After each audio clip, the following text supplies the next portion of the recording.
एउटा जादुमय वनमा रङ्गी-चङ्गी चराहरूको एउटा सानो गाउँ थियो।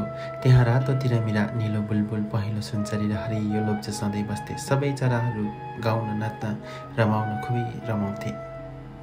तर एक दिन गाउँमा ठुलो समस्या आयो। सबै चराहरूको रङ फिक्का हुन थाल्यो। न त बुलबुल नीलो रह्यो, न त सुनचरी पहेँलो। सबै फिक्का र उदास भए।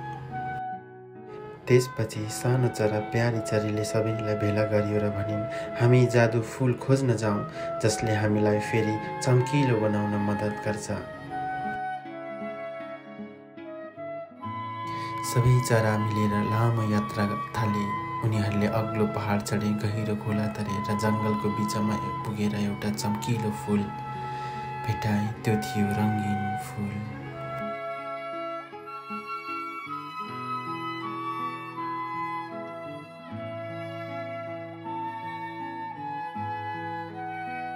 प्यारी चरीले फूललाई गुनगुनाउँदै छोइन् अनि चमत्कार भयो। उनको पखेटा फेरि चम्किलो भयो। सबै चराहरूले पालैपालो फूल छोएर उनीहरूको रङ फेरि चम्किलो, अझ सुन्दर भयो।